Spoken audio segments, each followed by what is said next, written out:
Hello student, this is Akanksha Sharma. You are watching my YouTube channel और आज मेरा topic है rules of accounts. Rules of accounts में भी आपके ट्रेडिशनल अप्रोच के अकॉर्डिंग, एक मॉडर्न अप्रोच के अकॉर्डिंग, क्योंकि मैंने दोनों ही अप्रोचेस क्लासिफिकेशन आपको बताए थे कि ट्रेडिशनल अकाउंट से क्लासिफिकेशन किस तरीके से होता है, मॉडर्न क्लासिफिकेशन अकाउंट से किस तरीके से होता है।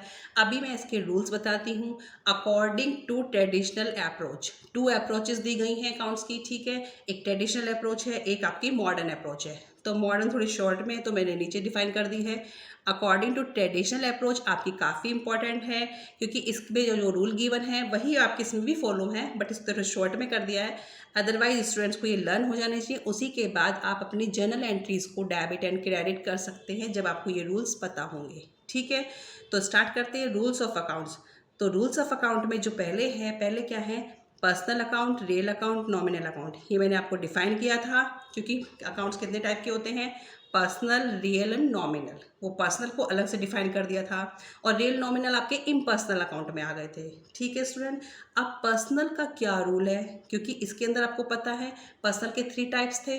अब उसके अंदर क्या था कि उसका रूल किस तरीके से फॉलो करेंगे। अगर Ram account, Shyam account, Mohan account, ये सब क्या है, पर्सनल अकाउंट है, ठीक है। किसी क्लब का आ गया, वो भी आपका क्या है, पर्सनल अकाउंट है। अगर आपकी आउटस्टैंडिंग है, वो भी पर्सनल अकाउंट है। तो ये सबको आप डेबिट और क्रेडिट किस तरीके से करेंगे एंट्री के अंदर, तो करेंगे debit the receiver, credit the giver. इसका मेन जो रूल है, debit the receiver, credit the giver. जब रिसीवर को क्या करेंगे, डेबिट, एंड गिवर को क्रेडिट, ठीक है। According to personal account rule है debit the receiver, credit the giver. For example, paid ₹20,000 to Hari. 20,000 Hari को दिए गए, पे किए गए। किसने पे किए, फर्म ने पे किए। तो एंट्री विल बी क्या हो जाएगी, हरी अकाउंट, हरीज लिख देंगे, हरीज अकाउंट डेबिट, या सिंपल हरी लिखेंगे। फिर हरी 20,000 टू कैश 20,000, ठीक है। अगर आपकी कोई बिजनेस ट्रांजेक्शन है तो उसके अंदर 2 अकाउंट अफेक्ट करते हैं, ठीक है। 2 अकाउंट क्या दिख रहे हैं आपको, एक तो पे करा है तो कैश गया होगा, दूसरा हरी को दिए गए हैं तो हरी क्या हो गया आपका, रिसीवर या गिवर। पेड किए हैं तो इट मीन्स वो रिसीवर हो गया।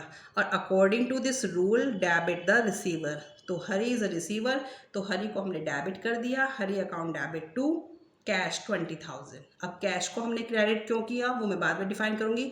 अभी स्टूडेंट सिर्फ ये समझे कि हरी को मैंने डेबिट क्यों किया, डेबिट द रिसीवर, क्योंकि पे कर रहे हैं तो उसको हमने, वो हमसे रिसीव कर रहा है, ठीक है। पे 20,000 टू हरी। नेक्स्ट देखिए रियल अकाउंट। रियल अकाउंट में सारी असेट्स आती है, मैंने बताया था। और असेट्स का क्या रूल है, what's come in debit what goes out credit. जो फर्म के अंदर आ रही हैं, आ रही मीन्स चल के नहीं, परचेज कर रही है फर्म, तो इट मीन्स जब परचेज करती है तो असेट आती है, तो आती है तो डेबिट कर दें। अगर फर्म ने जो असेट्स हैं उनको सेल कर दिया है तो उसको आप क्रेडिट करते हैं, तो वह जारी, व्हाट गोज आउट क्रेडिट, तो वो चल जारी है। जारी मीन्स खुद चल के नहीं जाएगी, आप उसको बेच रहे हैं तो क्रेडिट कर देंगे, और परचेज कर रहे हैं तो डेबिट कर देंगे। तो वही रूल बताता है what's come in debit what goes out credit. ये किसके लिए है, ओनली असेट्स के लिए, ठीक है। अब फॉर एग्जाम्पल, परचेज फर्नीचर 30,000। आपने फर्नीचर खरीदा, आपने मीन्स फर्म ने फर्नीचर खरीदा 30,000 का। अब मैंने बताया था 2 अकाउंट अफेक्ट करते हैं, फर्नीचर मेन असेट है और खरीदा है तो कैश भी है, कैश भी गया, और कैश भी असेट है। तो एक चीज़ आ रही है और एक चीज़ जा रही है, एक ही असेट बढ़ रही है और एक असेट कम हो रही है, फर्नीचर और cash. What's come in debit, क्या आ रहा है फर्म के अंदर, जब आप फर्नीचर खरीद रहे हो तो फर्नीचर ही आ रहा है, तो फर्नीचर अकाउंट डेबिट। और क्या जा रहा है आपके पास से, पैसा जा रहा है, कितना, 30,000, तो क्या लिखेंगे, टू कैश अकाउंट 30,000। यहाँ पे भी मैंने कहा था ना कैश में बाद में बताऊंगी, तो यहाँ पे कैश जा रहा था, तो what goes out credit. Cash हमारी असेट होती है और जब जाता है कैश तो क्रेडिट हो जाता है, ठीक है। कैश हो या कोई भी असेट हो, अगर वो जारी है या पे कर रहे हो या किसी को सेल कर दिया है तो वो क्रेडिट हो जाएगी, और अगर आप उसे परचेज कर रहे हो तो डेबिट हो जाएगी, ठीक है स्टूडेंट। समझ आ गया होगा दोनों रूल आपको, पर्सनल, रियल। अब नेक्स्ट है आपका लास्ट, नॉमिनल अकाउंट। नॉमिनल के अंदर क्या आता है, all expenses and income and profit gain some, ठीक है। जितने भी एक्सपेंसेस हैं, इनकम है एंड प्रॉफिट है, गेन है, सब नॉमिनल के अंदर आते हैं, ठीक है। तो इसका क्या रूल है, all expenses and losses are debit and all income and profit are credit. जितनी भी एक्सपेंसेस हैं, लॉसेस हैं, उनको डेबिट करना है, और जितनी भी इनकम है, प्रॉफिट है, उनको क्रेडिट करना है। ये किसका रूल है? नॉमिनल का। ठीक है। फॉर एग्जांपल, पेड सैलरी ₹1000, तो पेड सैलरी, सैलरी फर्म का एक्सपेंस है। ठीक है। तो सैलरी पे करी तो क्या हुआ? दो अकाउंट अफेक्ट होंगे, मैंने बताया था, एक सैलरी और एक कैश। तो सैलरी क्या हो गया? एक्सपेंस है, तो salary account debit, all expenses and losses are debit, तो खर्चे को हम डेबिट कर देंगे। और क्या गया आपके पास से? कैश गया। What goes out? Credit to cash.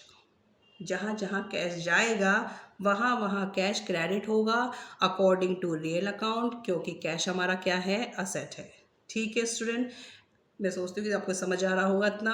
आप इसको दोबारा से भी सुनना, समझना, क्योंकि मैंने क्या बताया है, तीनों ही रूल्स काफ़ी इंपॉर्टेंट हैं। जब आपके रूल्स अच्छे समझ आ जाएंगे तब आप एंट्री अपने आप ही पास कर लेंगे। ठीक है। नेक्स्ट देखिए, मॉडर्न अप्रोच। ये तो ट्रेडिशनल अप्रोच के अकॉर्डिंग हो गए, पर्सनल, रियल, नॉमिनल। ठीक है। मॉडर्न अप्रोच क्या कहती है? असेट एक्सपेंस बढ़ते हैं तो डेबिट, डीआर बना दिया मैंने डेबिट की शॉर्ट फॉर्म, और सीआर बना दिया है क्रेडिट की शॉर्ट फॉर्म। कम होते हैं तो क्रेडिट, असेट एक्सपेंस, बढ़ते हैं तो डेबिट, कम होते हैं तो क्रेडिट। वही बात है, असेट बढ़ती है तो क्या? What's coming? डेबिट। आती है तो बढ़ती है तो डेबिट, और जा रही है तो कम हो रही है तो क्रेडिट। ऐसे expense, all expenses debit, all income credit. Liability, income, capital, इन तीनों को साथ रख दिया है, लायबिलिटी, इनकम एंड कैपिटल। बढ़ते हैं तो क्रेडिट और कम होते हैं तो डेबिट। जस्ट इसका अपोजिट हो जाता है। ठीक है स्टूडेंट, आप कोई सा भी रूल फॉलो करें, सेम ही चीज़ है, बस उसको थोड़ा शॉर्ट में कर दिया है। Liability, income, capital. बढ़ते हैं तो क्रेडिट, इनकम देखो, ऑल इनकम्स प्रॉफिट और क्रेडिट। कैपिटल क्या होती है? बढ़ती है तो क्रेडिट और कम होती है तो डेबिट। ठीक है स्टूडेंट, ओके, थैंक यू।